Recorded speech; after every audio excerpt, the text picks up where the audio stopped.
and they kind of vibrate and wiggle. And these sound waves kind of go through that maze where they go in one thing and out the other, and those three little bones kind of wiggle and vibrate and push the sound waves to the brain. And once they get to the brain, then the brain says, okay, what do these sound waves mean? And the brain kind of translates those sound waves into, words that you hear, language, or music, or a car horn, or whatever. So that's kind of really what I'll show you on this, so I can keep mine on and actually hear. So there's two parts to it. This part I have over on this side, and there's just a couple dials here for volume and a place to put your battery. And then up here, this kind of pointy piece at the end, is where the microphone is. So the way it works is the sound waves go into this microphone. They go through this kind of roller coaster of wires, because I have the wires wrapped around my band. And then it goes into this piece, and this piece is called the oscillator. And what this does is this vibrates, and it sends the sound waves in through the skull through vibrations, bone conductive vibrations, and then it goes to the ear and then to the brain.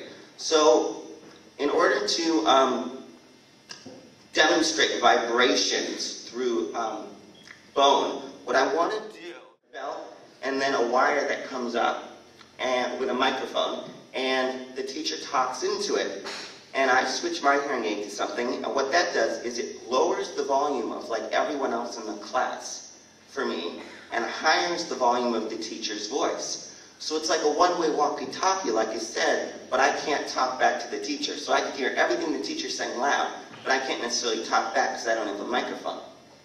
So there were some good things about this and some bad things about this. So like in the door frame there of your classroom, there's like a metal strip kind of in it. Well, what happened was when the teacher would walk through that, it would like get feedback and I'd get static. So the teachers had a hard time of remembering this whenever they had to go to the bathroom or talk to a student outside class. So there I would be, doing my, my math homework or something very quietly and really concentrating. And the teacher goes to the door and it's like, whoosh, I hear all this static. And so the teachers had to remember to do that. But a good thing about the FM system is teachers didn't always remember they had it. So I would hear things before anyone else would hear it. So I'd be like in 3rd grade, and the teacher goes out, and I hear the static, and then here, 3rd grade, Mrs. Thompson, was talking to another teacher about the surprise we were all having at lunch, where we were all getting cupcakes. So then I thought I was pretty cool, because I knew the surprise before everyone else, so I'm walking around the classroom, I know what's going on later. And the teachers weren't so happy about that. So, all those little things, and, I don't see my hearing loss as a disability. I see it as a challenge.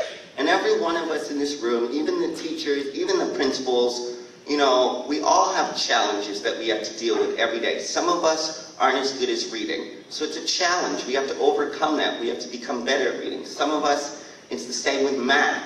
Some of us, it might be a sport that we're involved in, that we're, we just have to practice and practice and practice. It's a challenge we have to overcome. So my hearing loss is just a challenge. It's something that, I have to constantly, I'm not going to be able to hear better. I can't make myself hear better. But, by being aware of new assistive technologies like the alarm clock, the FM system, other things that can help me. Or the big one is self-advocacy. And I think this is pretty big for any challenge that you might have, is being able to self-advocate for yourself, which means being able to say, like, if I'm in class at college, raising my hand and saying, I'm sorry, can you repeat that? I didn't hear what you were saying. So being self-advocate and aware that sometimes I may have to ask 10 times for someone to repeat something, but that's okay. So it's definitely a disability, it's a challenge, and every day I work more and more to progress in self-advocacy, or every time I look at someone's mouth, I get better. Sam. All right, well, I guess time's up. Thank you so much again, and have a great day.